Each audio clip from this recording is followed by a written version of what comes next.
It looks very nice. Shall we start, sir? It's going to be 6 o'clock, 1 minute to 6. Go ahead, yeah. Start before time. Very good evening, ladies and gentlemen. Very, very warm welcome. It's indeed my proud privilege to welcome each one of you to another edition of our Saturday Night Fever. And this time, we are indeed privileged to have distinguished viewers from all around the world. Not only the viewers, the speakers are from around the world. Actually, the theme is the one which is impacting the all over the world, which is really discussed. The theme today is empathy in the workplace. I'm indeed privileged to viewers who are watching this, our members who are watching this program, and all the social media portals, our live webinar, our YouTube, Facebook, Twitter.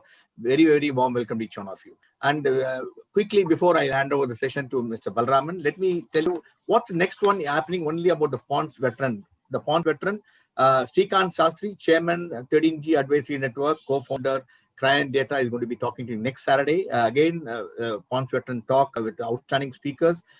New paradigm building business in post-COVID era. Very, very relevant topic. And like today's topic, as I mentioned, we have empathy in the workplace by we have some outstanding speakers around the world. Let me have the privilege of welcoming our distinguished panelists this evening, Mr. Adam, CEO Highline from USA, Madhuri, Global Diversity and Inclusive Director from UK, Unilever UK, Venkateshwaran Srinivasan, Vice President, Global Head of Tata, TCS Financial Services and Solutions, Oscar, Managing Director, Decorative Paints, CESA, from Netherlands, and moderator is Lakshmi Venkatachalam, Vice President, Operations, Oracle.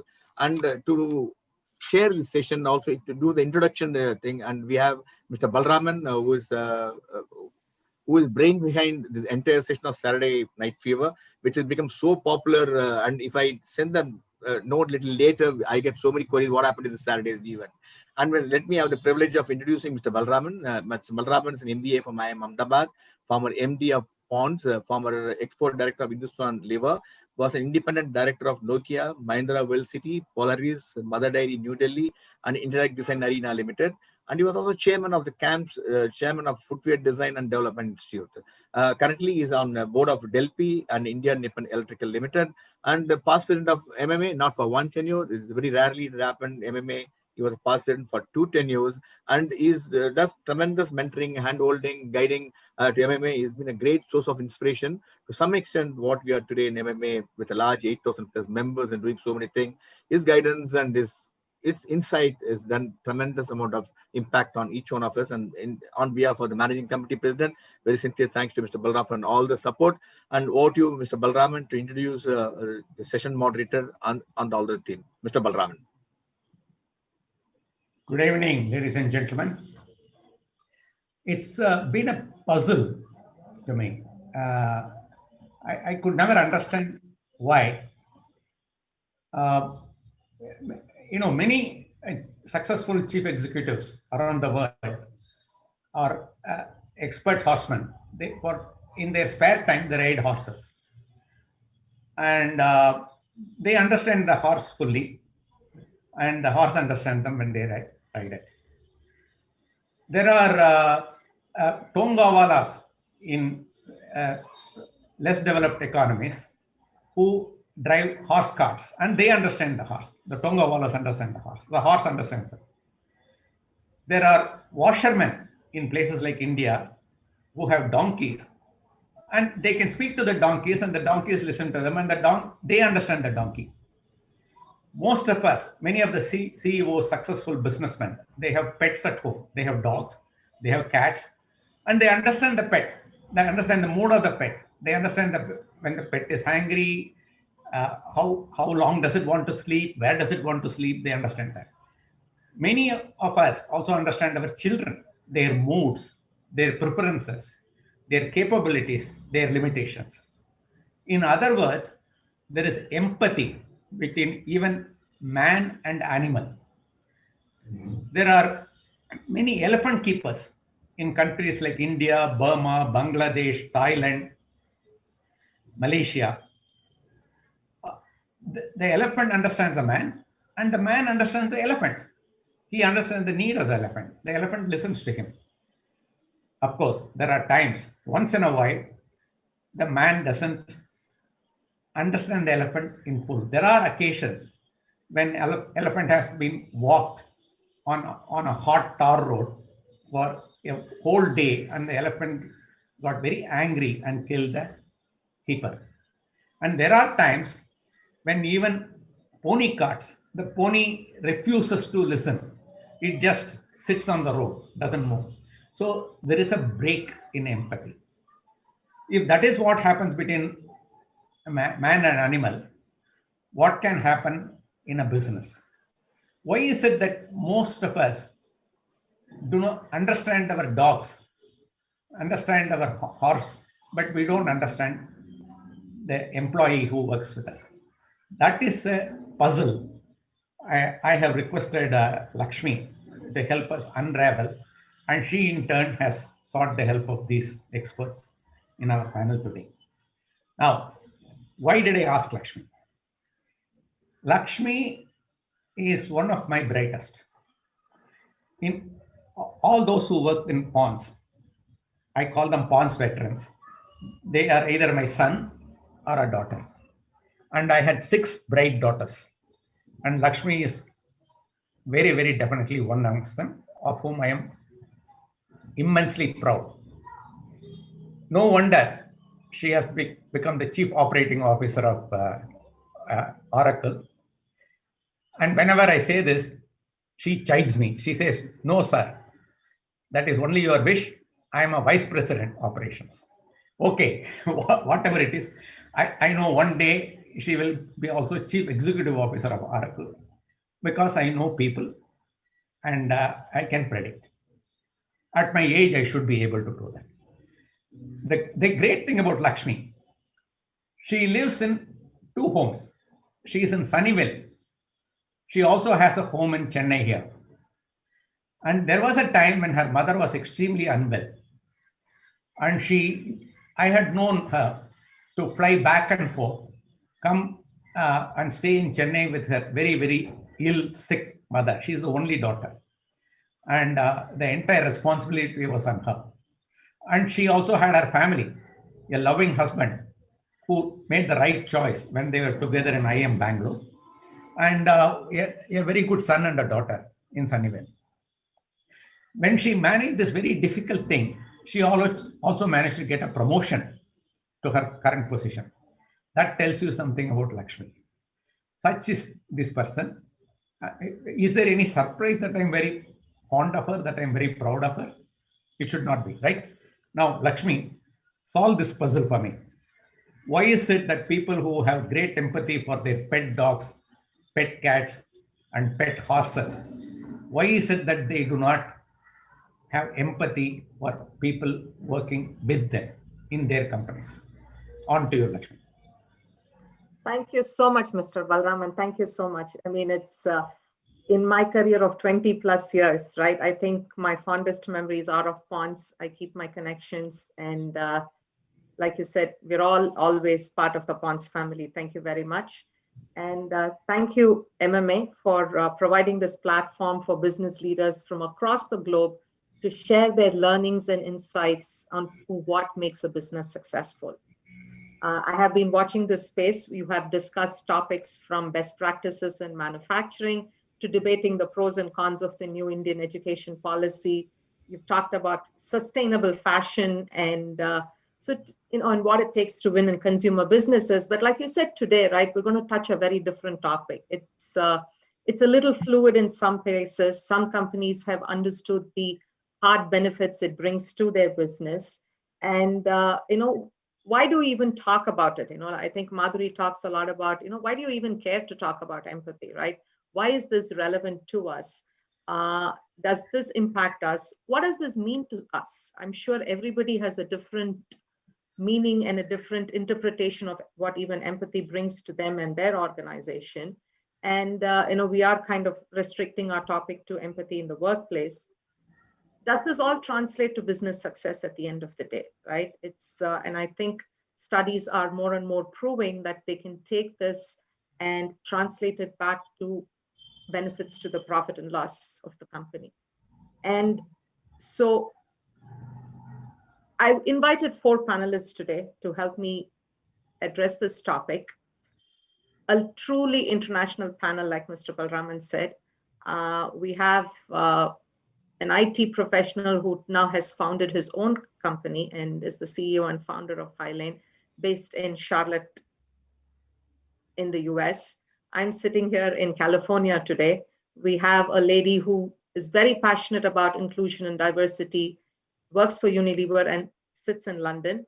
I have Oscar, who's been with a single company for 31 years. He's built his career there. And I think he's going to talk about how empathy has worked between him and his company and why it has made him stay there for 31 years and given him what he wants. And we also have an engineer turned banker who's heads TCS's financial solutions business. And so I brought a bunch of, I made a conscious decision to take a varied group of people who have experience working in geographies all over the world to come and share with us how they see what empathy is all about, and how this has helped them become more successful managers in their careers, and probably share some anecdotes of where it has worked and where it has not worked. We will also cover a very special topic at the end of it, which is, I think, very important to all of us. So, I'm going to stop now. I think I shouldn't reveal too much of what is coming. I thank all of you for being here today once again. And I'm just going to set the stage a little bit here where I say, let me just show you what we're going to talk about today.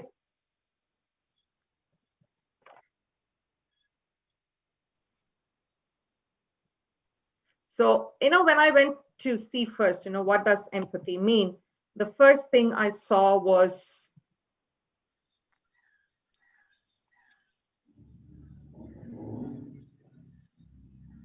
a dictionary definition, right? Empathy in its very simplest terms means the ability to understand and share the feelings of another, or simply put, just put yourself in the shoes of the other person, right? And that is what we will see how that implies in varying contexts in life and in business. We will touch on 4 dimensions of it. We cannot obviously touch on all the dimensions of this topic. It's very broad and very vast. In terms of a business and employee connection, how does empathy impact co-workers and how team dynamics changes, minimalizes tension and friction, and how the company can respond to the market? What does empathy of being empathetic to your customers' needs be? We all talk of customer is king, listen to the customer, but what does it mean actually to empathize with the needs of your customer? And like I said, we will talk about self-empathy in the end. I do want to put this kind of out there that says empathy is to truly understand what the other person feels. You just can't swap their glasses and say, let me see your point of view. So I'm going to start with introducing our wonderful panel. And I actually told Mr. Balraman before we came here is, I want to share a little bit of how I met them, what our interactions have been in the last few weeks for people that I just met a few weeks ago, and a little thing about each of them that is not part of their LinkedIn profiles. So we get to know them as people. And so Adam was introduced to me by my boss. I was looking for someone to be a part of this panel. And I said, Jason, can you suggest someone who can be here? And I know Adam is going to share a lot about this topic with us, but I'm hoping at the end of this, he'll also share some interesting stories of what he and my boss did in their college days. That would be very valuable to me, Adam. So Adam is the first person to graduate from college in his family. He's very proud of that. He's worked for large companies like Accenture, Avanade, and CTS, and today he is the founder and CEO of Highlane. Highlane is 3 years old, has over 50 employees and 30 customers, all based in North America today. And he is very excited that his company is one of the finalists for one of the best places to work in Charlotte. He's very proud of that. And I think it's taken a lot of effort to bring that there. So congratulations, Adam. And he was also talking about having the opportunity to meet Dalai Lama during one of his travels. And I'm sure you've been influenced by that brief meeting, but influenced by what the man lives for. And so I have Oscar also on today's panel. He's based out of Singapore, and he's probably been the most empathetic in this panel, I should say, because every time we had to have a group call, it was always late in the night for Oscar, and we never hesitated to set up a call at 10:30 p.m. or 11 p.m. his time, and he was extremely accommodating to do that. Oscar is the last generation in Netherlands to have gone through military training. So he is an officer of the Royal Dutch Air Force. And once he came out of the academy, he said he really was somebody who wanted to explore the world. He's lived in more countries and worked in more countries than I think many of us may have visited or traveled to for leisure and holidays. And as someone who was fascinated by many cultures, he has thrived in whichever country he was put, and he speaks more than 6 languages. Madhuri and I have a personal connection. We did go to college together, and she has diverse experience. She has worked with Hindustan Lever and Johnson & Johnson in marketing in India, with DHL in Singapore, and then with Heineken in Amsterdam. And then now today she heads diversity and inclusion for Unilever globally. Now, I mean, she's had many exciting roles, multiple functions. She has lived in many countries too, but I think something that she has been very passionate about is to help underprivileged children in India and give them the joy of reading and learning. She has her own venture, her own nonprofit or whatever, something that she's able to truly invest in her own passion. It's called Turning Pages. It's a structured program for school children in India and to nurture the joy of reading. And she's doing a lot of work with that now. So Venki often introduces himself as working for a small company, TCS. He and I go back 28 years.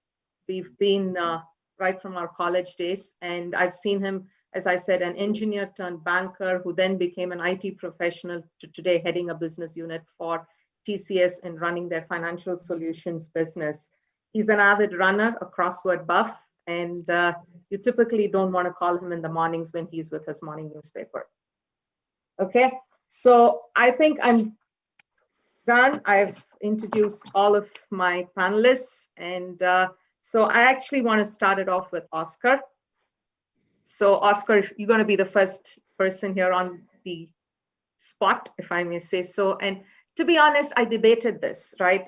What would be the nice way to start this topic? And I said, there is a big topic in all our minds. It has impacted all of us today. And let us start with what COVID has done and how it has impacted all our lives, and what Adam's company, and Adam as the managing director for the Southeast and Southern Asia business for AkzoNobel, what have they done? So Oscar, share with us a little bit about your and your company's response and the role that empathy has played in you being able to tackle this situation that is changing every day. We all are adapting every day to what is it that we even need to react.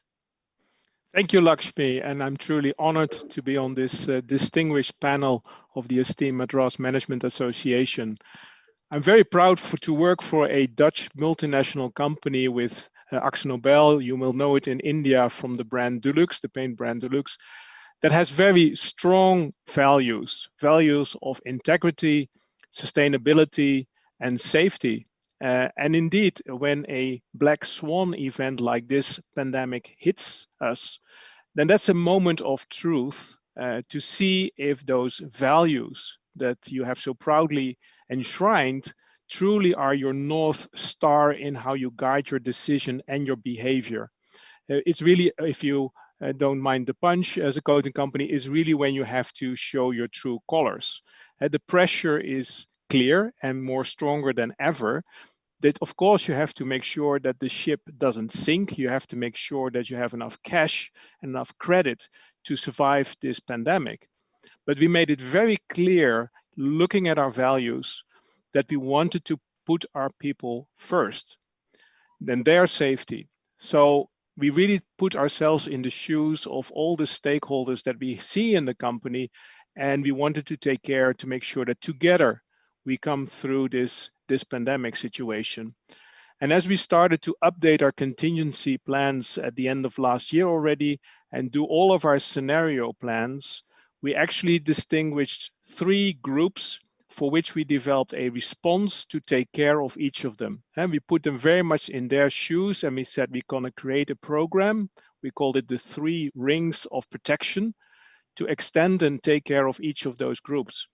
And those rings were, first of all, the individuals and all their families. Of course, there's a lot of fear that everybody, including myself, had in the pandemic about the risk of contracting the virus, the risk of losing our job and our livelihood, the responsibility we have to take care of our loved ones. So that first program that we put in place was really creating awareness, informing all the individuals how to take care of their personal hygiene. We distributed personal protective equipment. We provided medical support to make sure that they indeed could protect themselves as much as possible against the virus and protect their loved ones at the same time. On the second level, we really took care of the teams, the sites, and the offices. And the third ring was all about the company, the customers, and the community. And I'm very proud of all the initiatives we developed to provide food for people outside in the communities, provide medical services to people, and to make sure that we really took care of all the stakeholders. Many of our stakeholders are hundreds, for example, thousands of painters in India, provided insurance support, also provided to them personal protective equipment, etc. So really take care of all the stakeholders, because let's be honest, the people are really the foundation and the fabric on which our ecosystem is built. So to take care of them also makes perfect business sense. What was very interesting is that as we go at the second ring, if you like, that team level, as you collaborate with each other, is that we did something unique, which we hadn't done before, is to set up what we called virtual cup of coffee. We consciously set time aside to talk with our team members, and that spread that practice throughout the organization, to talk with each other every week. At minimally, we set time aside to prioritize about everybody's anxieties. It was actually forbidden in that virtual cup of coffee, and we still do it, to talk about business. It's all about what is happening in your life. And of course, you hear sometimes horrifying stories about people who are concerned about their parents, grandparents that are all alone in their homes. They cannot visit anybody. They cannot go to the temple, or people who are, let's say, if blocked from international travel to go back to see their loved ones. Heartbreaking stories. And as you talk with each other, you also, of course, start to empathize and build trust with each other. I like very much the concept that Harvard professor Edmondson introduced of psychological safety. You create a deep bond of trust. And apart from that, it makes perfect sense from a human point of view. To be honest, it also makes a lot of business sense. Because as you build that very profound bond between each other and that trust amongst each other, it also creates a platform where you can share honest feedback with each other. And as you build that habit, that culture in your organization, it becomes also a platform to share solutions that's built into innovation that turns into growth initiatives for the company overall. So as you build those dynamics and that habits and that bond together with each other, that actually also makes perfect business sense if you think about it. Now, as you go through these programs, it was very interesting to see that you have 3 phases that people go through. A very profound phase of fear, the fear zone where people are in. And you have to, and that's where empathy indeed is such an essential element to address that concern that people have. But as people move out of that first level of anxiety, you go also into a phase of learning, where you start to reflect on your situation and also recognize all the good things that you're actually doing. And that hopefully then leads into that zone of growth, if you like. So we actually teamed up with the leading international software company, Skillsoft, and a leading e-learning platform. And within 3 months, we actually had already 20,000 interactions of all the organization latching onto the opportunity to actually develop themselves and also start to give back to community in that growth zone. Now, the interesting part is to realize this is not a linear process. People, one day you can be very, very anxious in the morning or very afraid, and in the afternoon you can be in the growth zone, and that can shift around. So as we learn to live with change, that change is still going on as we speak, it's very important to appreciate and respect how individuals, how even teams can, if you like, flip-flop through these different zones. And that is really something that culture of empathy and listening and be aware and picking up those signals, that is so very important to deal with this pandemic. So I would say, Lakshmi, to summarize, for us, the values, this is a moment of truth, where you really use your values as your North Star in setting the decisions in your company. And it's very important to address them very proactively. I didn't even talk about the huge amount of communication that we started with webcasts, newsletters, to make sure that you address the anxiety, the fear, the uncertainty that lives in the entire organization, to be honest. And that is really critical, and to respect the different phases that people go through as they deal with this huge amount of change. I like very much a proverb that my Chinese colleague shared with me, that in a time of crisis like this, you need a cool head, a warm heart, and dirty hands. And the element of warm heart for me is very much about, you have to show empathy. I would even say you have to be empathy. Thank you so much, Oscar. I think that is something I will tell myself every morning. You know, there are moments when we all stress. I'm going to say, cool heads, warm heart, and dirty hands. Absolutely, Oscar. Thank you. Oscar, you know what? I said it was quite interesting for me to see that you're somebody who has developed your career of spanning 30 plus years in one company. And what you just probably already helps me understand partly why, right? I mean, it's been, I'm sure it's just the way the company has treated you, but I'd like to hear from you, and I'm sure the audience would. And many employers would probably want to hear, you know, how they can keep their employees engaged and staying with them longer, right? So can you share with us what has drawn you to this company, and why have you spent pretty much all your career in one place? Now, thank you, Lakshmi. I find it indeed very interesting, because by the time I started to look for a job, I somehow took it for granted that I would stay with the same company, and obviously it isn't. And it seems over time that future generations, it's becoming more exceptional indeed. As you said, I'm an officer of the Air Force, so maybe it's to be understood that I wanted to literally spread my wings as I came out of that military service. But I've always been fascinated with different cultures, and to develop myself, and also to test myself and the family if we could make this happen.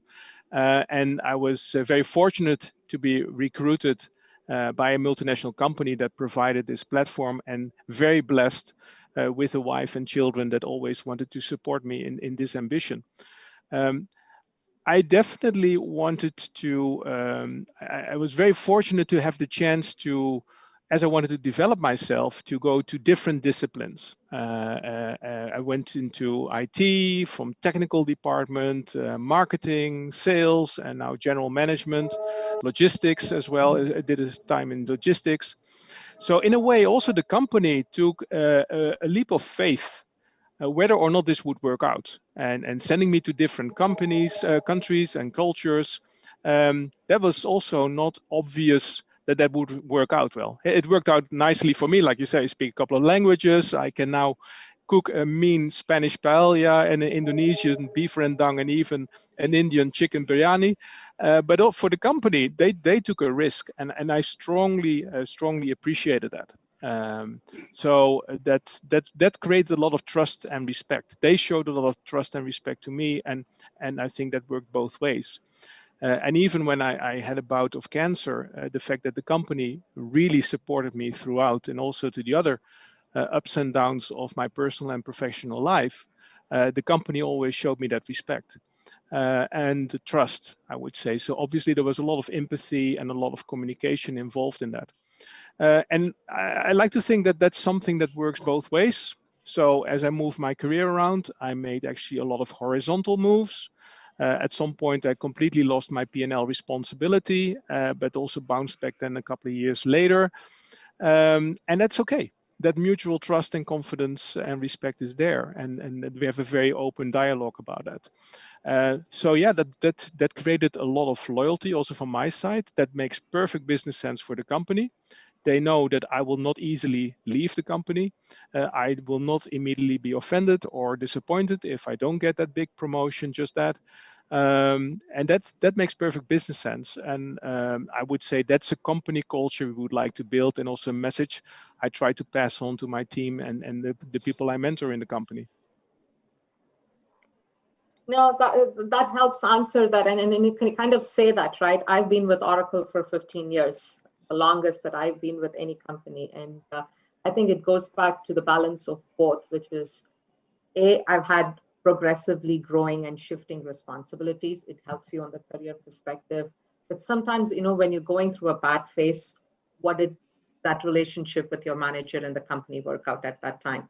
I mean, Mr. Balraman did mention, I went through a rough patch with my mother's health, and with 3 days notice, she went into a spine, she fell down, broke her back, and had spine and brain surgery. I just dropped everything and I left, right? For a month, my boss didn't ask me where I was, and my entire team stood up and picked on this, whatever they had to, right? So everybody just pitched in to pick up what was there. And those are moments that really tie you back. And the best thing I can do is pay it forward. Treat my team with the same respect and same empathy that they would want at some point in life. So that kind of, I think it brings that right balance. The company nurtured you. You're doing a great job for them. And thank you, Oscar. I'm sure we'll come back to you in a few minutes. Venki, good evening. Right. And I just want to start, I have to think for a moment. Good morning, good evening, good afternoon, who's where. And so good evening, Venki. And so tell me a little bit about a basic question, right? Which is, when one says empathy and empathy in the workplace, what are the initial thoughts that come up to you? What is the first thing that you think of, or what does this mean to you? Yeah, sure. So thank you, Lakshmi. And first of all, before I answer the question, thank you, Madras Management Association. And I was just been looking up the kind of work you guys are doing. It's outstanding work promoting management excellence in the space that you operate in. And I think Madras has a very personal, deep connection to me. I was born and brought up there. Lakshmi mentioned the crossword buff aspect in her intro. I think reading the Hindu newspaper in the morning, that filter coffee, I think that's the milieu I grew up in, and these addictions continue till date. I think I use the word addiction in a very endearing manner, not in a negative sense. But I think that's what make who I am, and a lot of what I am today, I owe it to the city of Madras and the environment I grew up in. And of course, I think if there is any set of people who need a lot of empathy today, looking at what is happening in the IPL, I think it is the Madras guys, and please count me in, guys. I'm part of that. We are in a lot of need of empathy right now. So that's a quick on a personal note. I thought I will share that. And Lakshmi, to answer the question, I think your question is in two parts. Very briefly, what does empathy mean? I think you have put up a very nice chart in the beginning. I'm not going to add too much to that. But it's all about making a connection. I think empathy is all about listening, making a connection with another person, and how can you connect at a deeper level? It's not just you always use the word a piece of professional connection, correct? Then I think that's probably not the right way to look at empathy. I think empathy goes a little deeper than that. It's a way of getting into that person's shoes, skin, whatever you want to call it, but finally feeling how that person is feeling. And let me start by saying, to contrast, lack of empathy is very easy to see. I think let me put it just to juxtapose the counter. Try losing your bag after a transcontinental flight, and just think how you get treated sometimes. That will really tell you how not to. The not to of empathy shines through sometimes in our really daily personal lives. So you just get. I'm not saying everyone treats you like that, but many times as customers, when we encounter a service provider, you don't just feel empathy there. You just feel a transactional approach to that relationship. And I think that's the not of empathy. I want to start by saying what is not empathy, right? Just to put that point. I think let me put two dimensions of empathy really in terms of empathy in the workplace. First is the why part of it. I think we all know, intuitively understand the why, right? Because what is business? Business is all about understanding our customer. And if you can understand your customers' needs and feel for them, and of course, understand your employees and motivate them to work for yourself and your customer, you are going to get business results by and large. I'm just putting it, I'm oversimplifying, of course, but in a nutshell, understanding others, understanding people, understanding human needs is at the core of business. So it is no surprise that empathy is important in business. So this is, to me, the why is a no-brainer even, I would say, right? But the how becomes a lot more difficult. How is a lot more challenging problem. And why is it challenging? Because in my own view, the how part becomes challenging because we often get one part of it right, which is the business and the process part of it. Let's take a HR process. You listen to your employees. What do? You ask your employees, how are you feeling? Does your company take care of you? You conduct a survey. And in fact, larger the company, more this risk is, right? So you become a bit process oriented, if I may use that word. And you try to think that is going to solve your problem. But I think the how part is a little more difficult. It comes with a little more deeper, how do you get deeper insights beyond what a mechanized or a process orientation can give you? Is how do you establish something larger than that? And I think that really goes back to the main aspect which I think will drive empathy is culture. And I think how do you create culture where people feel that empathy is something good, empathy is nourished, people feel comfortable. I think for me, empathy is a very culture and leadership oriented thing because that's where I think empathy is founded on. And empathy has a lot of foundations in culture. It's not just about the mechanics of it. Though I must say that your regular business and the actual product or service that you're offering must bake in that empathy for the customer and so on. But that is a given. What I call that is called the hygiene. That's what I would think as the basic hygiene, but that's not enough. I think a layer required on top of that, which is about the cultural angle. I think that's where I will kind of, give it back to you, Lakshmi, to say that's where I want to, those are the initial thoughts that come to me. You just asked me, what do I think of when I think of empathy? Those are the top few things that come to my mind. No, and I think you're right. The leadership of the company has a lot of impact in setting that tone, right? It literally cascades down the organization as to how you want to do this. And you've talked about it from your experience, and probably, I'd like to ask Adam, you've worked in large companies and today you drive what your company has to be, and you are in that leadership position. So Adam, can you share with us how you set the tone in your company in terms of what the culture of it needs to be and how you drive being an empathetic leader? Sure. Thank you, Lakshmi, and thank you, MMA, for letting me be a part of this panel here. From Charlotte this morning. I think I'm personally going to learn a lot from this, and I'm excited to be a big part of it.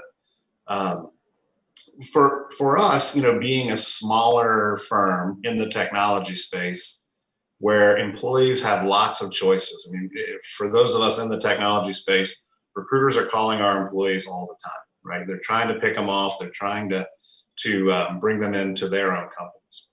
So for us, empathy is vitally important.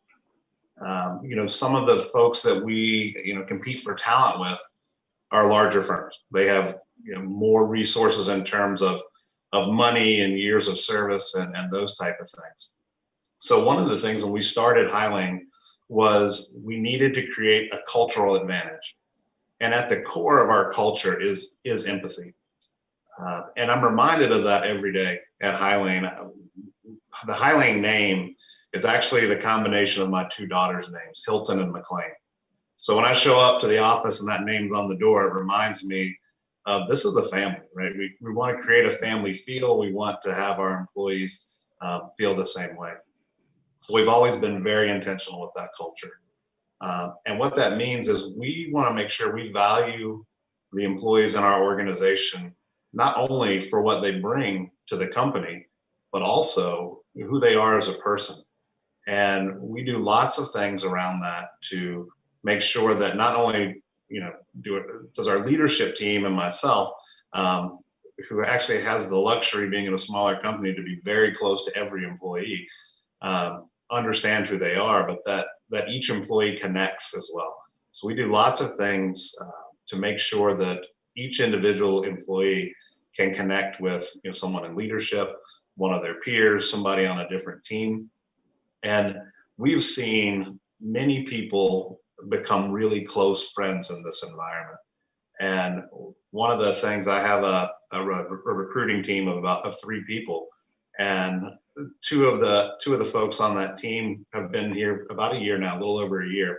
But in that year, they've both gotten engaged to be married, and now they're both in each other's wedding party. So it's a very quick period of time that people in our culture are really getting to know each other for who they are as a person. And that's the key to empathy, right? You have to understand where someone sees a situation from before you can try to understand, how they feel. And the pandemic has really challenged us in different ways. I'm really thankful that we had built a foundation in our organization around empathy prior to the pandemic, because it's pushed and stressed everybody differently from a personal perspective and a professional perspective.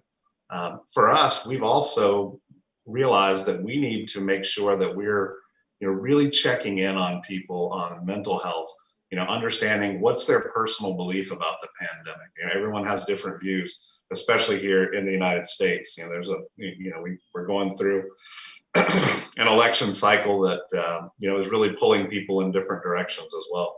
And then we also have to understand there's an underlying fear out there that everyone's now dealing with differently than they were before. So we are really trying to take those things into account as we get through this difficult time, and hopefully coming out of it pretty soon. Does that make sense, Lakshmi? It does. It does make sense. And so, kind of continuing on the same thread, right? When you said it's a challenge for you to attract and keep talent every day, right? So I'm sure it's that constant balance of what does the company want in terms of employee talent that it has to deliver to its customers versus what are employees looking for in terms of career growth or a work-life balance, depending on where they are, in different parts of their own life and what they're trying to do at that time. Because I've been in consulting myself, right? And it was a very enjoyable role, but at the same time, at some point, you're like, listen, I can't be on a hotel every week, Monday to Friday, or traveling, taking the red eye every Sunday night to be in a city wherever, right? So it comes with its own challenges and balance. So how do you balance this in terms of matching what you need as a company to be successful versus where is this employee looking for and what is it they want out of their life and career? Yeah, that's a great point. Because you still have a business to run, right? And in our case, we had a business to build. So, what we talked a little bit about culture a minute ago, but once you've envisioned that culture, you have to put into place very tactical things to make sure that happens. And it really starts with your leadership team seeing things from other people's sides first. I think as humans, our first reaction is to defend the way we feel, is to defend our position on a particular issue in business or personally. And I challenge our leadership team, and I do it myself a lot, and I have in my personal life for a long time.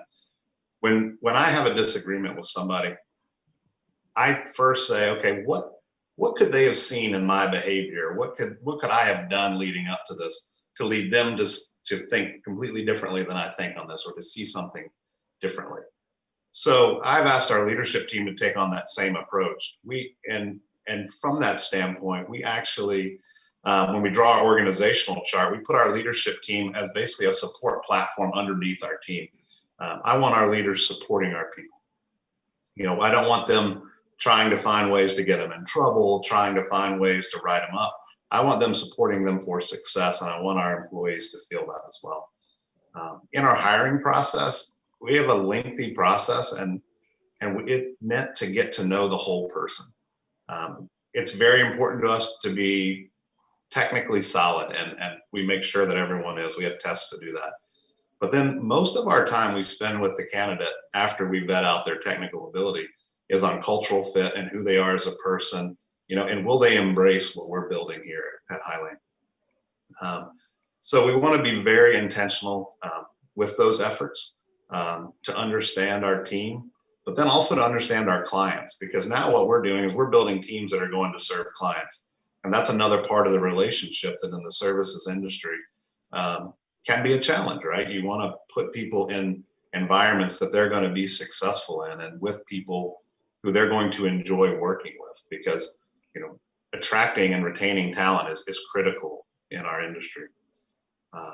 And then you want to build relationships early so it can sustain difficult situations and differences of opinions and have healthy differences of opinions. But if you start with that great foundation of empathy and knowing people and them knowing you and understanding how you feel and you understand how they feel, what I found is you can build highly functioning teams that can have differences of opinions, you know, whether that be vetting out something technically or how to effectively solve a business challenge. And if you don't mind, I'd just like to ask Vinky, as someone who's with a slightly larger organization, how do you see this? I mean, we're both in the services industry, and I'm sure you see it. Yeah, I think, Adam, I think I said earlier, I think the challenge of nurturing empathy and building empathy and so on, it's surely, you know, size and scale does matter in terms of how you approach it, right? How a small company approaches it will be very different from how a company operating globally at scale will need to approach this issue. And in my own experience, I think it's leadership that makes a lot of difference here. Corporate leadership, if I look at TCS itself, it's now 51 years old to be precise, and it's in the technology space, and it continues to remain relevant to customers, you know, and continues to grow and prosper.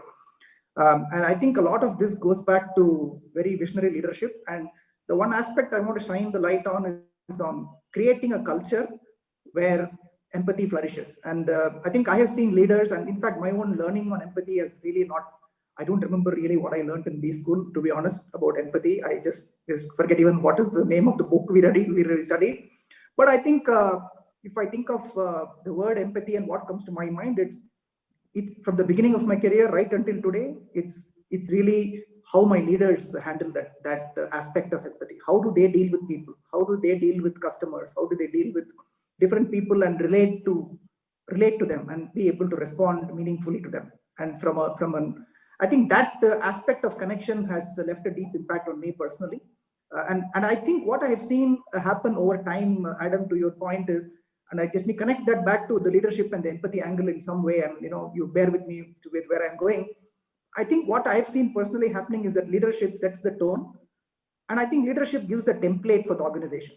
In a way, I can put it like that. I don't mean a physical template, but a template of behavior, if I may call it. Yeah. So I think that template just percolates over time. Over time, sustained leadership, behaving in certain consistent manner, displaying empathy. I think Oscar spoke a lot about how the COVID response is, right? So I think that's what I mean. So, I don't want to repeat what Adam said in terms of what my company is doing on COVID, but the point I'm making is that template, what happens when that kind of a template is kind of out there to see, people feel, okay, if I do the right thing, my company is going to back me up. I've got to do what is right, and my company is going to back me up. I think that is the culture that we want to nurture, and when that kind of a culture prevails, I think empathy will flourish, because then people can connect to their customers, to their employees, and kind of do what is right in that situation. I think that because when I say this, why I say this is because whenever you act something on an empathetic manner, it will have some business impact.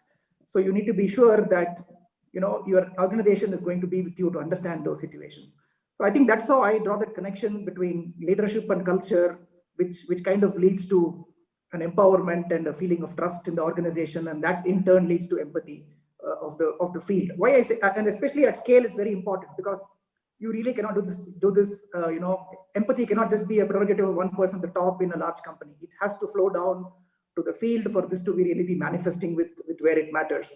Right. So that's how I look at it. And I think at this point, I think I would like to bring Madhuri into the discussion because Madhuri, you work for Unilever, and we all know Unilever is such a great company to work for, especially on this whole dimension of compassion, empathy, and leadership itself, right? And how leadership has made a difference. Maybe you want to give us some thoughts on what you have seen on this whole thing panning out in Unilever. Yeah, absolutely. Yeah. First of all, thank you to MMA for giving us this opportunity to speak about a really important topic. To answer your question, Venki, I think we need to step back for a moment and look at the connection between empathy, inclusion, business performance, and the role that leadership plays in all of this. So, I mean, Lakshmi very clearly put out at the start that empathy is essentially when you're able to put yourself in another person's place and understand how they feel. Now, if we think about what goes through the mind of the person that's feeling the empathy, and this goes back in some ways to the psychological safety aspect that Oscar spoke about. When you feel understood, when you feel that someone gets where you're coming from, what that does is it makes you bring your whole self to work, to express yourself freely, to put forth your ideas, as they come to you without having any fear of being misjudged or misinterpreted. And that really is the definition of inclusion, right? You start to feel like you belong. Now, imagine if there's a team in which, empathy flourishes and it's an inclusive culture. What happens in a team like that is when that team is addressing a business issue, you can be sure that everyone is putting forth ideas, out of the box thinking, because they understand that it's going to be assessed on the basis of the merit of the idea that's been put forward in an empathetic manner. And that, of course, is the absolute, fertile ground for innovation. And we know how crucial innovation is in these difficult business times. The other thing that having an inclusive culture does, an empathetic culture does, is it attracts diverse talent. So whether it's women, people from different races, sexualities, ages, all aspects of diversity. And the reason that happens is that people who are in a minority often experience less empathy than people who form the median of a population. And so word gets around quite quickly that this company has an inclusive culture and, here's somewhere where I would like to work. A more diverse workforce means more diversity of thought, more innovation, and it's a virtuous cycle. Yeah. Now, one might think that if diversity and inclusion is so obviously the a big driver of business success. In fact, there are many studies, and there's a McKinsey study which says that companies that are in the top quartile of diversity have a 53% better financial performance than those that are in the bottom quartile. And there's a huge number of studies that say pretty much the same thing. Now, if all of this were so obvious, one would think, why aren't more organizations, doing really well on diversity and inclusion? Why is it that, many organizations face quite an uphill task on this aspect? And the answer, Venki, actually circles back to the question, which is leadership. Because what happens is empathy is all well and good when things are going fine. You're having a Friday morning coffee with a colleague and it's like, hey, how are you doing? How are your kids? Hope everything's fine. Great. Now imagine a pressure situation. There's a pitch. There's a sales target. There's this, big deadline coming up. The very first thing that goes out of the window is actually empathy. Because, it's like, I know how this is done and I'm going to do it. And you know what, guys, take it easy. I'm going to take charge. That's what you'd expect a non-empathetic boss to do. Now, if the very top of the organization has a leader that is empathetic, inclusive, and it's very clear that that's the way business is done here, this is the way we run meetings, it flows through quite quickly because that behavior is then recognized and rewarded. And it sets the tone and it has to flow from the top. And at Unilever, we've been quite fortunate, and I know Mr. Venkatraman would support that, in having a fairly long line of very visionary leaders. And Paul Pullman, of course, comes to mind immediately. He was the CEO from 2009 to 2019, and he embraced this with a passion. We've got Sanjeev Mehta in India, who's also a great role model in this space, and now Alan Jope, who's the global CEO, also lives inclusion and empathetic leadership. No, that's very interesting, Madhuri. And it's when I've heard Adam, Venki, and you kind of bring this thing together, right? Which is differences will exist, right? And you want differences to exist, which is what is going to bring out the best answer or solution to what we want at that time. But at the same time, if you give an environment where people don't feel threatened or don't feel, they're going to be mocked at or whatever, people are able to openly and freely bring those ideas, right? They're able to come and share what they want. And I think that is the biggest thing I took in the last few minutes is differences will exist. We want those differences to exist because it is good.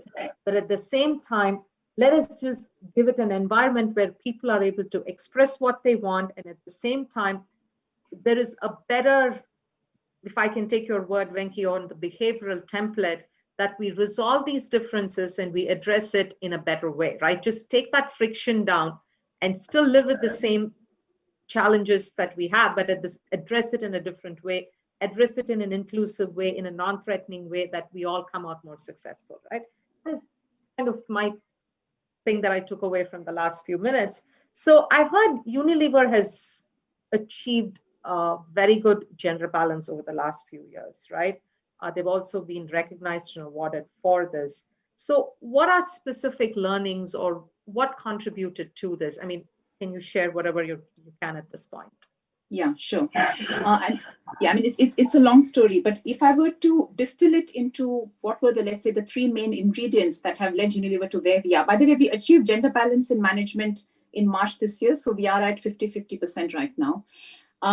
So I'd say the top three, magic ingredients, if I may say. So the first one is leadership, and we spoke about that briefly, but I think it plays a huge role. So I mentioned Paul, and when he took over as the CEO, he came from Nestle. When he took over in 2009, among the first things he did was to set up a global diversity board. He could have called his CHRO and said, let's do something about diversity, but that's not what he did. He chaired it. I've been in many diversity board meetings with him, and it's been a huge lesson in empathetic and inclusive leadership to just see Paul in action. He's never been known to miss a diversity board meeting. Someone else might come late or skip a few here and there, but he prioritizes this, above all else. And he picked gender as what made most sense for Unilever in terms of focus in diversity. And, there's just an interesting nugget I'd like to drop in here, which is, if you look at the FTSE 100 companies' leadership, you have more CEOs called John than there are women. There are more CEOs called David than there are women, So it's a fairly pathetic state of affairs, which makes very little sense, especially for an organization like Unilever, where 70% of our consumer buying decisions are made by women. So anyway, it was all clear, and the target was 50-50 by 2020. We've achieved this. The target was set in 2009.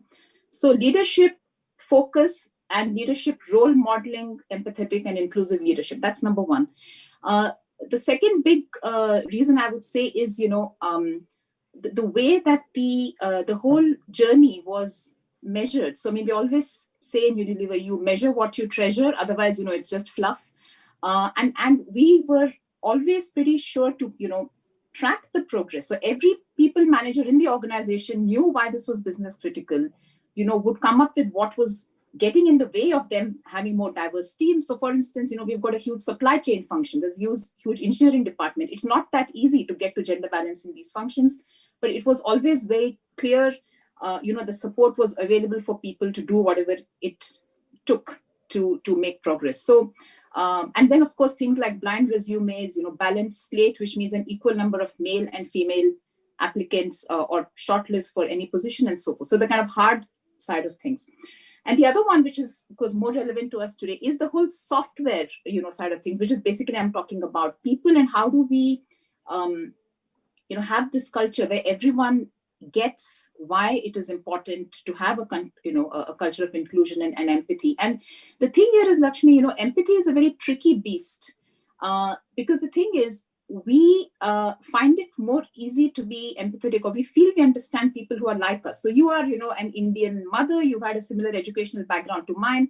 I think I get you. Maybe, there's some stereotype I have of you. I look at Oscar and we say, oh, here's a Dutchman. He must be very outspoken. He must love fun. And, he probably doesn't respect hierarchy. That might be nothing like what Oscar is. Now, when I deal with Oscar or with you, and I look at you through this stereotype lens, you are not going to feel empathy from me. It will be like, what trip is she on? I don't think she gets me. And so it's really important for every person in the organization to understand the importance of being genuinely curious about your colleagues, about having that conversation to look beyond the stereotype, because that's when empathy starts to come up. And, Unilever is a marketing organization. We think we've got the whole communication piece right. And we don't do it just with consumers. We make sure that every employee in the organization repeatedly gets this story out there and it's high in their consciousness, because you don't solve this with one training program. This needs to be messages that are reinforced constantly, and we always do that. So yeah, that's the Unilever story, Lakshmi. No, thank you, Madhuri. And I think again, right, the last few moments when we were talking about the lens, or kind of our own colored way of looking things, right?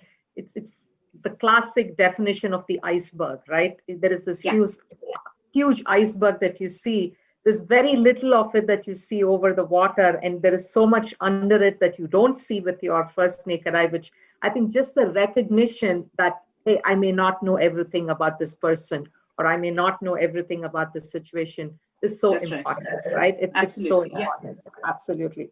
And so kind of, taking stock of where we are, right? We've heard Oscar talk about his companies, and I think most of us have to learn from how we have responded to COVID, what are we doing, and just being aware that everybody is going through the same pain and the same hardships. Some of us are in better positions, some of us are not. And how do you recognize that? How do you, in a structured manner, protect the company, the employees, everybody in that whole network that is important to the company, and at the same time change it every day, because we're learning new things every day. This environment around us is changing every day. To Adam, who talked about how he has built this company, he said, I not only I had to survive and grow and build this company, and what he has done towards that. And Venki, for all the anecdotes in terms of what has happened in your business, I think I kind of take a little bit of a turn, or talk about one more element. We all see this, right? Customer is king. Understand what your customer wants. What does that mean, Venki, especially for you, where you're probably dealing with customers who have their own end customers that they have to think about, right? So how does this whole thing of empathizing with your customers' needs, and how do you manage it, and how do you deal with it? Yeah, I think, of course, as businesses, customer empathy is one of the very central elements of the whole, business, how a business is to be run. And I'll talk a little bit about my business context before I answer the question, so that you all understand what's my point of view here. We sell mission critical software to financial institutions. So you can imagine what this is like. Oftentimes this is kind of compared to open heart surgery. For a bank, you can imagine what a nightmare it is to move from one system to another, move all their customers' accounts and millions of customers and accounts and money from one system to our system. So the decision is very complex. The transformation is very complex, considered high risk. So this is the nature of the business. Given that, I think for my kind of business, empathy is very central to the business. It is not something that I lay on top of the core of what I do. It is the very essence of customer interaction and customer engagement, because customers perceive this as a big thing in their life. Nobody does this more than once in their career, right? If you take a CEO or a CIO, he does one such project in his life, and it's considered to be a fairly important event. So I think that's the context, and that shows how important this is for me. And to place it in better, to kind of explain this better, I will explain a phone call which I got recently from one of my very large customers.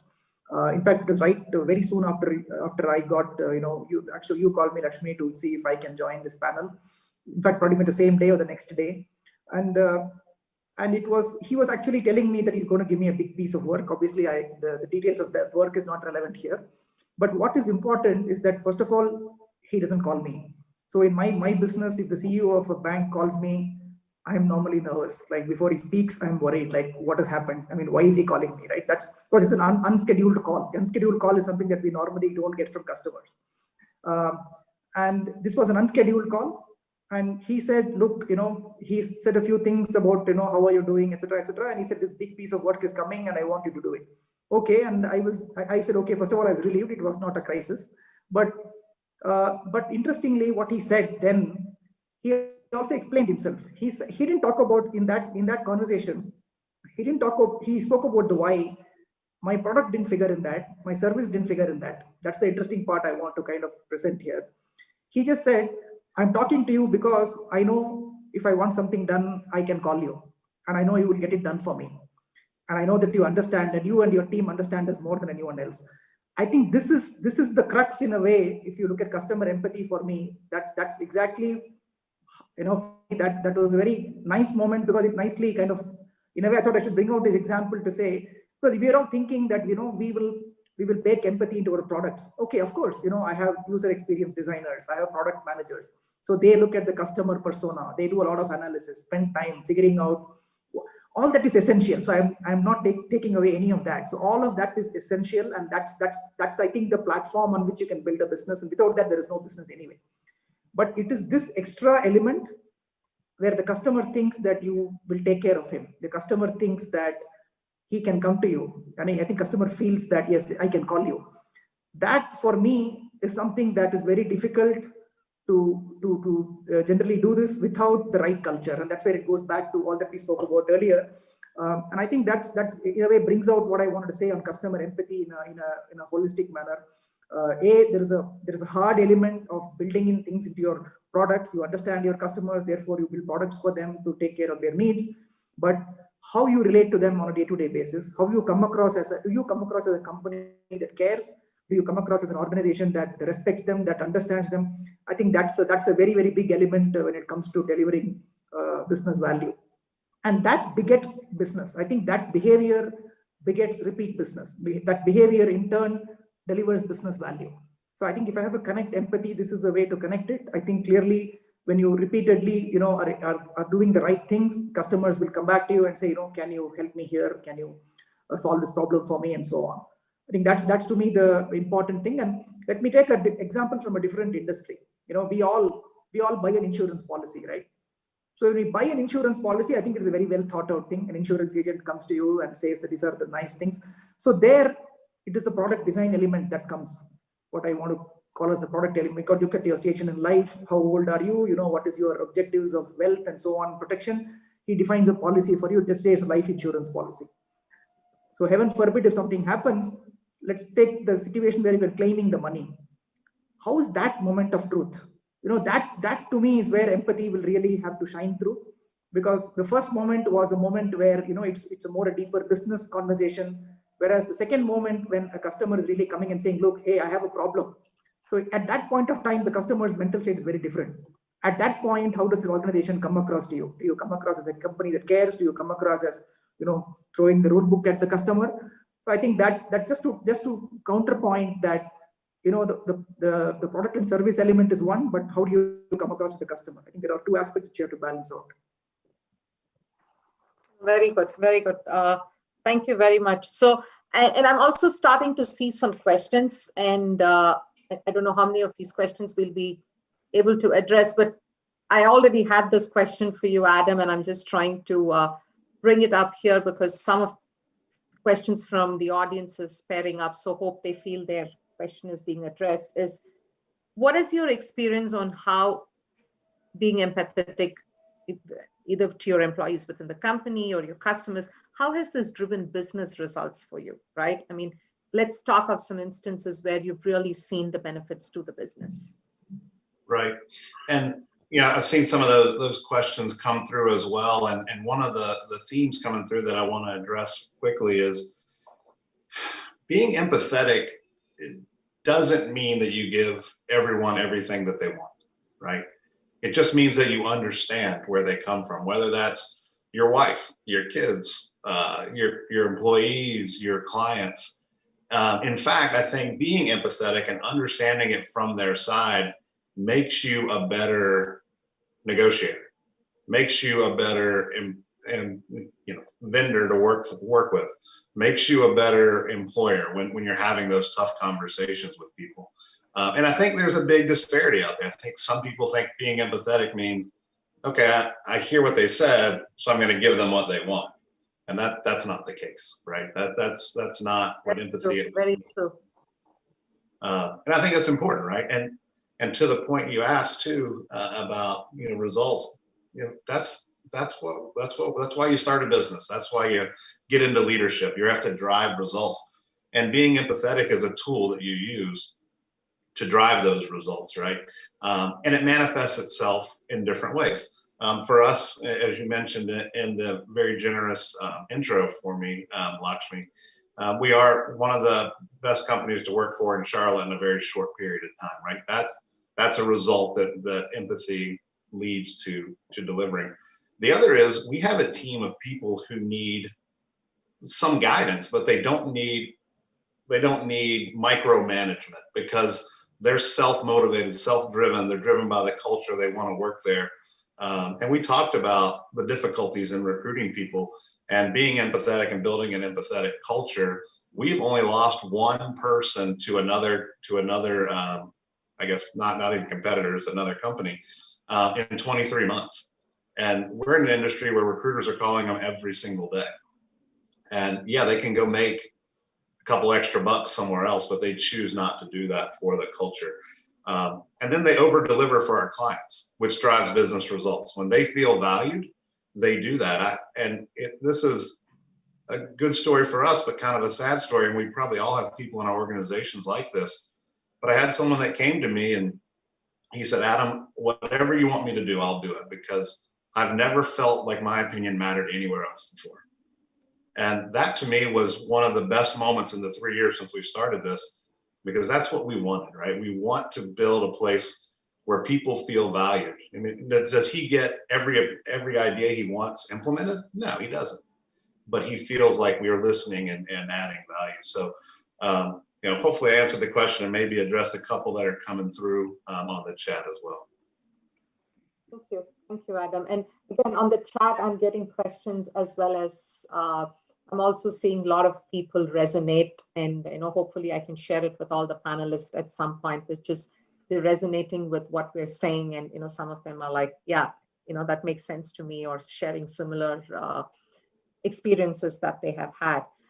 I am actually kind of at this point, I want to divert this to another dimension that we said we would talk, and I brought it to the end because I think it is actually very important.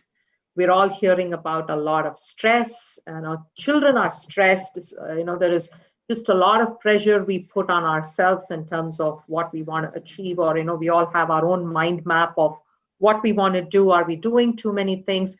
We never pause to give ourselves credit or a pat on the back and say, we are doing a lot of things. We are, achieving a lot. So in some ways, it's just, where do we bring that attention back to ourselves, right? There is a concept of, maybe it's a new word, but self-empathy. Where do you understand where you are and give yourself credit, and just take a moment to empathize with what is going on in your own life and in your own situations, and how do you deal with that? And I want to bring it back to you, Oscar. Can you talk a little bit about self-empathy and what we can all do here to keep our own selves in good shape, right? It's for our own mental, physical, emotional well-being. And I'd like to hear that from you, Oscar. Oh, thank you, Lakshmi. And when we prepared for this talk, it really struck a huge nerve with me and it made me also reflect a lot on that, because there are a lot of obstacles why we don't do this. I also think a bit about Madhuri said, that when the pressure is on, empathy is the first to go out of the window. And that also in a way happens to you on a very individual level as well. I also come from a culture where you just have to keep your head down and work hard. I think there's definitely also this stereotype that as a leader, you're supposed to be Superman or Superwoman. So, hey, you're not supposed to be impacted by all of this stress and the like. But of course, the opposite is absolutely true. And if you reflect where we are, again, the pressure of COVID brings it very much to the fore. Is it weighs on you, first of all on a very physical sense. You make long hours. Everybody here working from home, you discover that if anything you put more hours in to work. There's a lot of mental stress.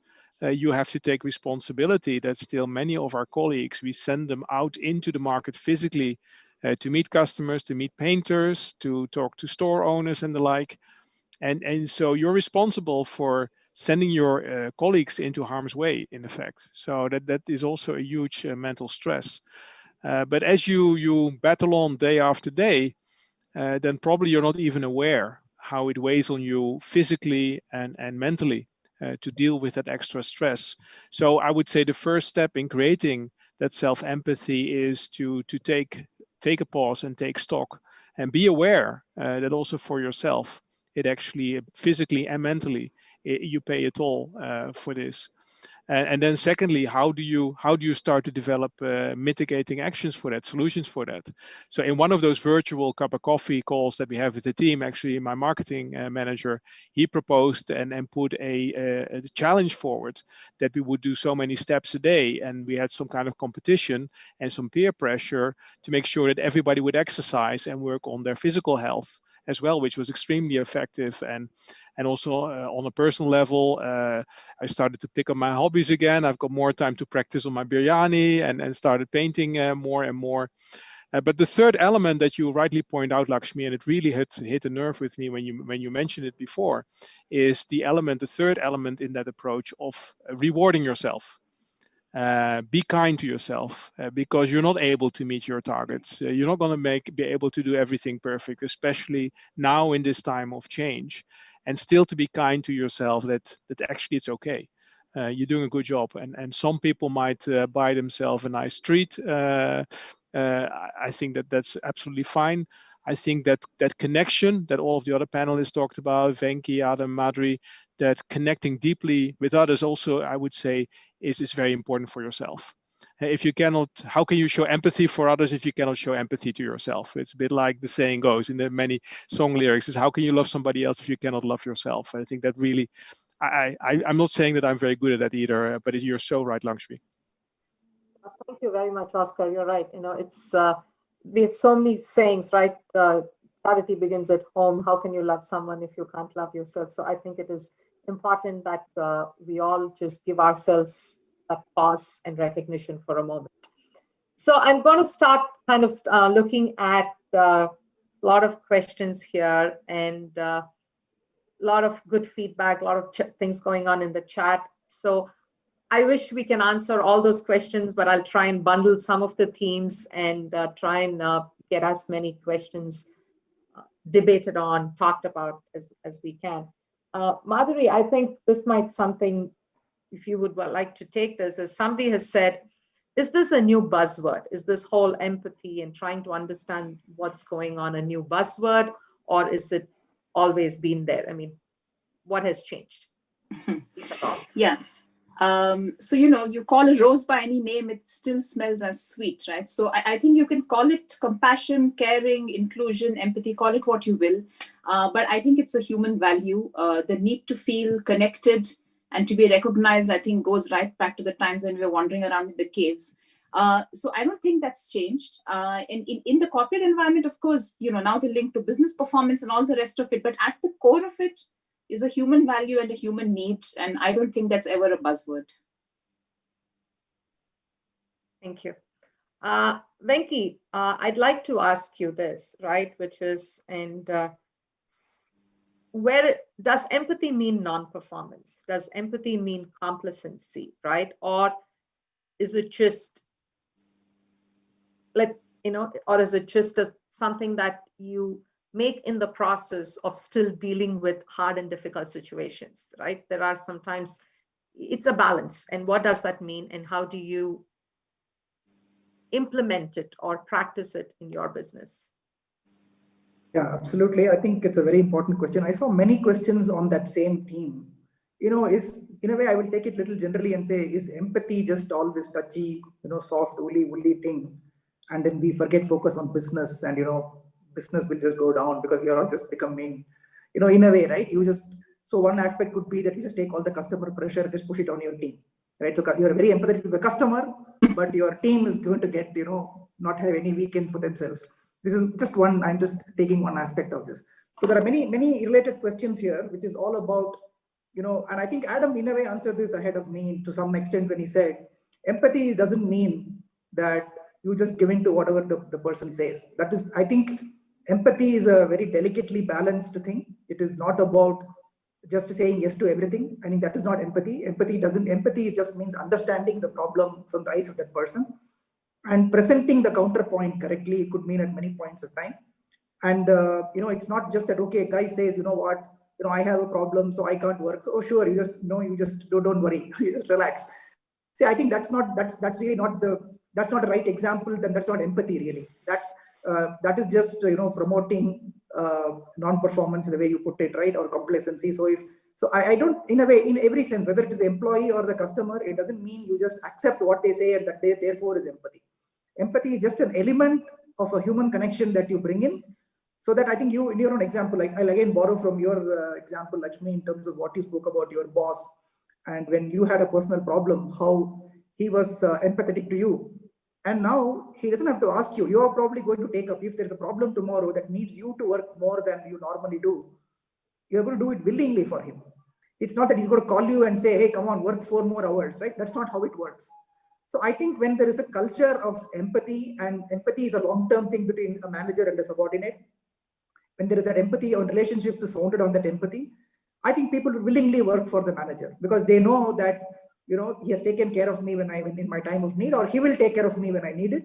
I think that will always be there, and that will drive you to work rather than somebody telling you and saying, hey, come on, now work more. I mean, that's not how it should work, or it ideally should be. That's how I look at it, Lakshmi. I hope that answers. Very true. And it kind of goes back to that thing, right? I mean, work nowadays, it's not the true manufacturing environment where you clock an 8 to 5, right? There are times when there is nothing to do on a Wednesday afternoon, but times when you have to wake up on a Sunday to take a phone call or a meeting in a different time zone. So it goes up and down. And I remember one of my managers a few years ago, she would say to me, she said, when I don't question you where you were on a Friday afternoon, because I know there was nothing going on at work, it gives me the moral right to call you on a Sunday afternoon when, it's when I need something, right? The big boss is going for a presentation to the CEO on Monday morning and they find out they're missing something. She says, it just gives us that balance and the moral right to ask for it, right? So, yeah, absolutely. Right. Absolutely, yeah. Time check, Captain, do we have time for a couple of more questions? You are good. Another 4 minutes. Okay, great. So I'm going to, 2 questions that we will wrap this up with, which is, I think somebody has put a hard example and a hard balance here. One for you, Adam, and then I want to bring it back to a topic that I'm seeing a lot of questions on, and I'll bring that back to you, Oscar. It's back to the whole COVID theme. So Adam, somebody has said you have 2 candidates in front of you. Let's say you're interviewing for a job or whatever, right? One says, I have never missed a deadline, or I have never missed what my team has to achieve. And the other person says, I have improved retention in my organization or reduced attrition by X%.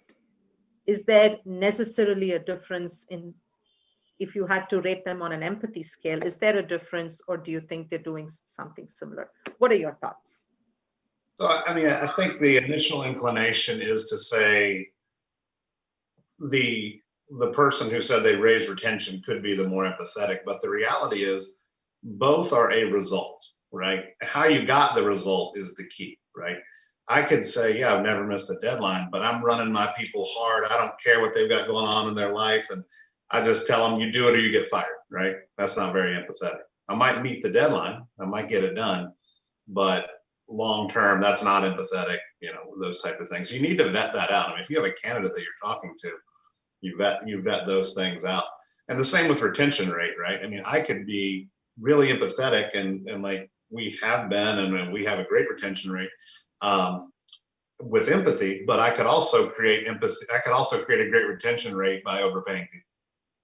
And that's not empathetic, right? So again, it goes back to empathy is something that we should do as humans, and in business, I think it adds a lot of value, but it's just one piece of it, right? You can't be empathetic and expect your business to thrive just because you're empathetic. You still got to be smart. You got to know what you're doing. We got to write code. We've got to deliver on results, right? All that's got to be done.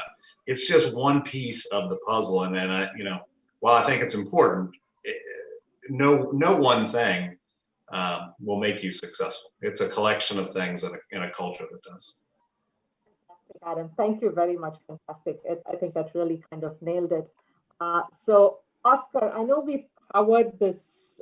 We've covered COVID. We've covered self-empathy, but there is still a lot of messages that's coming back in this. People are saying, we're all very exhausted. We're all very stressed. We're remote, right? So what are little things we can do to just strengthen ourselves in this time? For me, it's very important, what was also highlighted by the other panelists, is to deeply connect and care for your colleagues. That involves a lot of communication. So we go really the extra mile in communicating, reaching out with our people. I also have virtual calls, not just with my team, but with the whole team, skip level meetings, extra phone calls I make with customers directly. So there's a lot of extra communication involved there.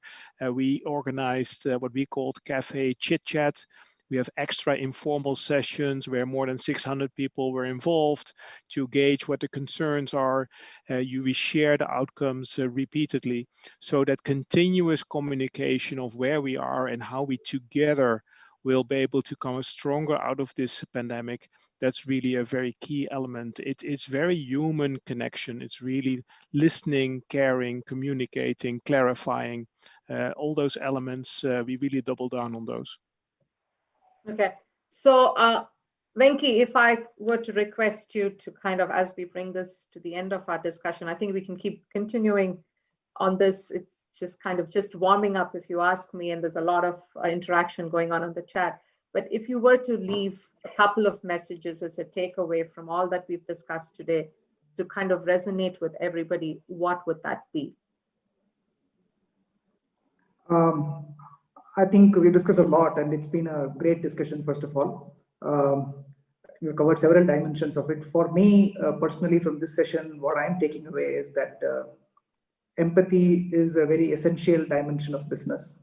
Empathy is essential to business. At the same time, just being empathetic alone is not sufficient. Business has to be run. And I think we should not have a superficial understanding of empathy. I think empathy is a deep topic. We need to understand it deeply to be able to practice empathy meaningfully, and it takes effort. It is not easy. It's just not something casually that you do on the side. It has to be something that you will bake into your day-to-day way of listening, way of connecting with people. And I think over time, it's a long-term investment. I would think of it like that. It is not something transactional. It is long-term with your team, long-term with your customer, and that's what leads to results. And again, you should not try and linearly correlate. If I do this, can I get? It's not a transaction. It's like, as I said, it's a long-term behavior that we need to bring about. Right, and also it's not something that sometimes we can all do. There will be points where it fails. We may forget. It's okay. Pick it up, and it's just it's conscious, but at the same time, it's not like every day or every task I can check and say whether I did it or not. Right, in the sense there are moments it may fail, but as long as we are aware of it and we bring it back into our practice, it's going to be important. And Madhuri, what would you like to share in terms of what we've talked today, and what thoughts you would like to wrap it up with? Madhuri, I think unmute yourself. Apologies. Yeah. So no, it's been fabulous learning to listen to everyone, and actually to also look at the chat, because you can see the level of engagement there.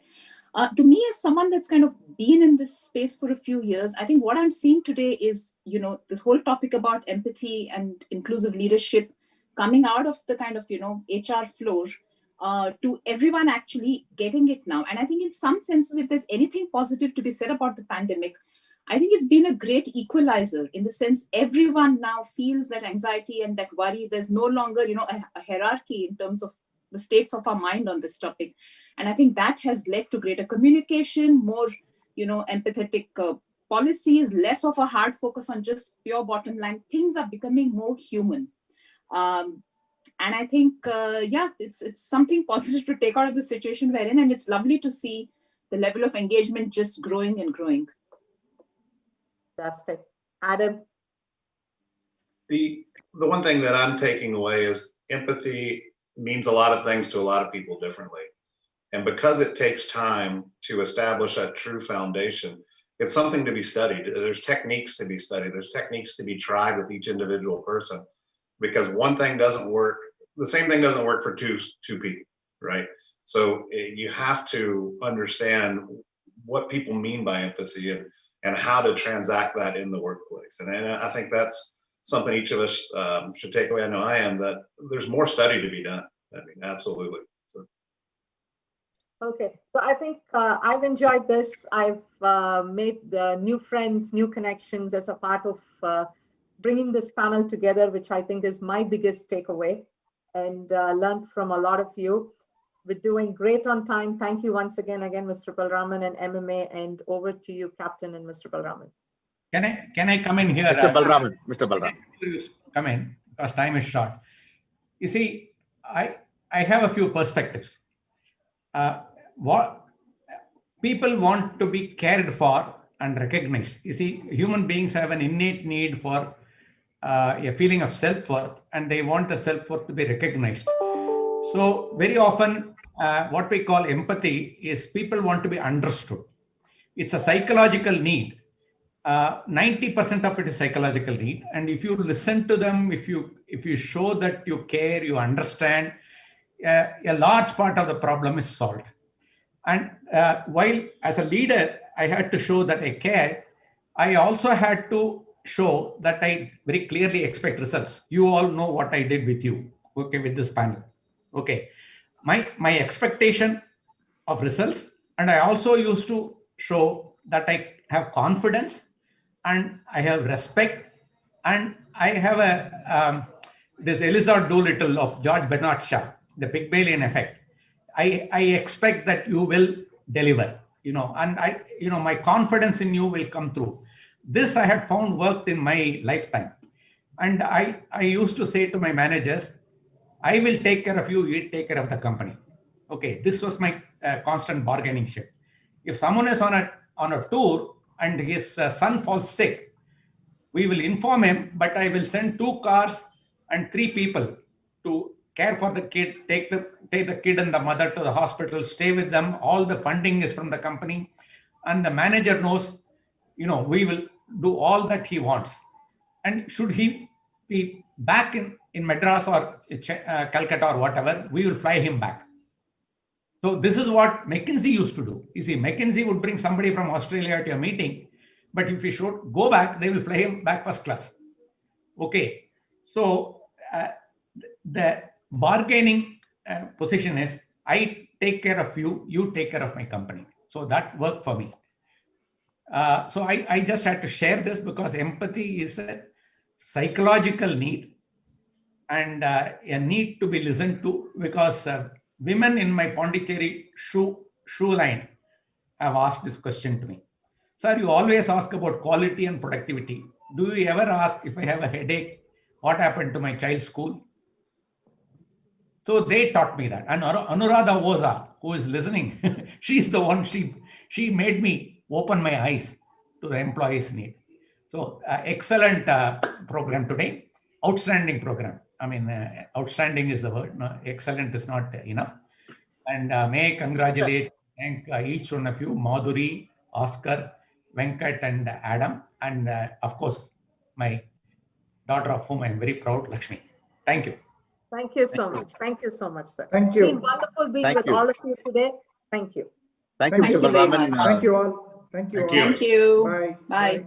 Just a moment. Thank you, Mr. Balraman. We have over 1,700 viewers watching this program live on our social media portals. Wow. We got 61 viewers from USA and about 31 from Europe and from other part of the country, a couple of them. And that clearly showed the interest in the topic. And again, a fascinating evening. I clearly remember of my days in armed forces where they've been taught empathy is very, very important, but discipline is more important than empathy. How to bring in both, manage, balance between the both these things.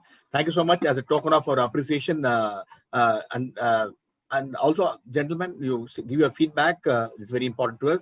As a token of appreciation, this present pandemic time, we thought present about 300 plus masks to various people. Our team go around the different NGOs and handhold and tell them the importance of wearing the mask is so important today till the vaccine is found. On behalf of you, we present to the couple of people, couple of NGOs, this month. Thank you so much for accepting our offer to deliver the whole thing. And thank you once again, our distinguished panelists. Thank you, Lakshmi, is for so beautifully coordinating and moderating, bringing out the best in the people. That's very, very important because you understood and knew the people so well. You are able to bring out the best from each one of them. Really appreciate it. Thanks to Adam. I know it's really, really a tough time to be in such a late morning to be there. And Madhuri joining us from UK. And Mr. Srinivasan, Venkateshwar Srinivasan, joining us from Bangalore. We'll keep in touch with you more. And we heard so much about you from Mr. Suresh Raman, Mr. Asker from Netherlands. And thank you so much. And I also recognize the presence of a number of past presidents, and especially Mr. C.K. Ranganathan, Managing Director of Kevin Care. He's also joined us. And that clearly shows the interest in the subject. Thanks to each one of you for joining us. And we just finished out on time. And thank you again to the panelists and also to Lakshmi for making a wonderful time management as we planned. And thanks to each one of you. And till we meet again, bye-bye, good night. And please do share your feedback. That's very important to us. What's on your screen? Mr. Balraman, anything you would like to close it? Otherwise, we can close them. I want to say that the rating is 80% rate your presentation as excellent, which is the highest I have seen so far. And 1700 is also the highest I've seen. Thank you. Thank you so much. And please stay safe, stay healthy until we meet again. Bye-bye. And all the viewers watching, yes, please. And Lakshmi, you have shown that a woman can do even better than men. Thank you. Thank you so much. Thanks to Team Never a MMA. debate. Thank you. And Mr. Balraman, I would like to show the Golu, what's been, I think the gentlemen from others should understand what is Golu.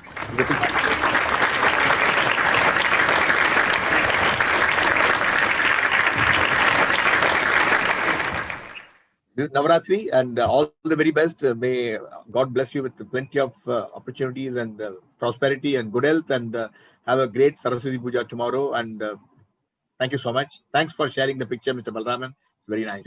Thank you. Thank you. Well done. Thank you. Thank you. Thank you. Thank you all.